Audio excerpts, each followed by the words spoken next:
Star Night returns with a concert by multi-platinum singer and songwriter Gavin DeGraw. Saturday, August 24th at the Chattanooga Convention Center, benefiting the children and families served at Siskin Children's Institute. Tickets at siskin.org. Every week, hundreds of visitors pour into Ruby Falls to take in the beauty of the Lookout Mountain Cavern. But turns out a lot of animals do too, and that is what we're focusing on this morning.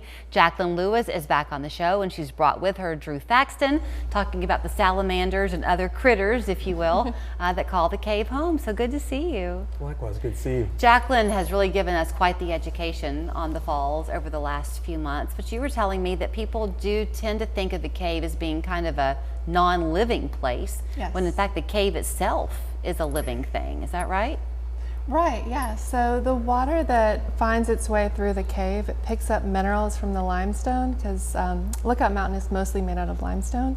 And so we have this mineral-rich water coming through the cave, and as it kind of drips and falls in different spots, those stalactites and stalagmites, those are called formations. They're actually growing because of the content, the mineral content that's in the water. It's making those formations grow very, very slowly. Okay, let's see if I can go back to 8th grade science. The stalactite comes from the ceiling? Yes. Is that right? And the stalagmite comes up? Yes, ma'am. Is that right? That's right. Okay, does one tend to be bigger than another? It just depends, really. It Okay. depends on how much water source is coming from the ceiling in itself, and it depends on the rate of the water itself and the evaporation. So every formation is unique and special as far as its location and what kind of evaporation is taking place. It's been a while since I was on a tour at Ruby Falls, but it seems like there's a spot on your way to the falls where the guide kind of points out a few specific stalactite or stalagmites because of their size, I guess. They're pretty impressive. Is that right? Very much so.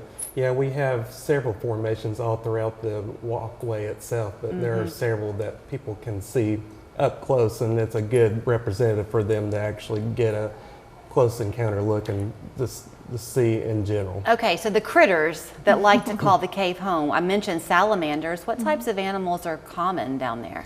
Now, salamanders, on occasion, we do have bats. They're not common in our cave, but we do have them as well. You'll get other different types of insects down there, such as flies. You'll get beetles as well. It's just a good variety of different wildlife. So you mentioned the walkway. I would have never thought to phrase it that way, but that's really what it is, the walkway to the falls. And I never had thought about what exists in the cavern outside of that walkway. But do y'all ever get into that part too, to check on the health of the cave there?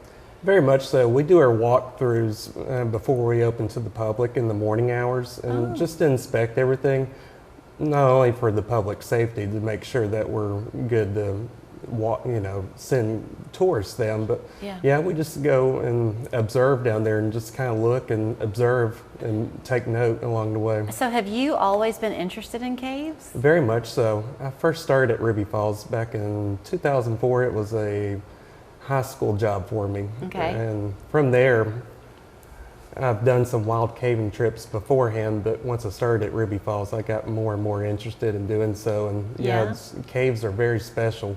Every cave's unique and special in itself. And not only seeing places like Ruby Falls or other show cave attractions, but doing wild trips as well. I'm guessing that even though I would think that it looks the same every day for you, probably you see changes in it. Very much so, yeah.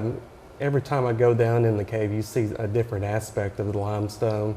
You'll see different changes as far as wet season versus dry season.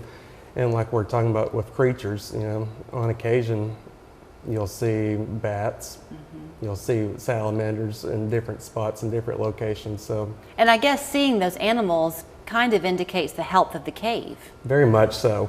That's a good indicator that we have this wildlife in the cave, that things are healthy enough for them to live in this precious habitat, because a lot of these different creatures, they are sensitive. And having them as present, that's a good sign. We've got a couple of minutes left, Jacqueline. We have some corporate people here in town today, actually from the television station, and they were walking through the studio a minute ago. They're from Indiana, so they were hearing about Ruby Falls, very interested in it. You never get tired of talking about the fascination of that cave. Yeah, I mean, for a lot of people, as Drew mentioned, it is the first cave experience for many of our guests.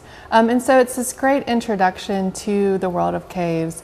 And we love to educate not only our team on how what to do and not do when you're in the cave, like what are the best practices to keep the cave environment healthy and vital, but also our guests. You know, that's some of the first things we tell our guests when they enter the cave is what not to touch, what's okay to do. Sure. We want to make sure that everyone is not only experiencing the beauty of the cave, but understanding the fragility of the ecosystem and respecting the space. And it should not be a place just for the tourists to come. I mean, it's in our own backyard, and yet so many people like I haven't been there in probably 10 years, and I need to go back. Maybe I'll see you there.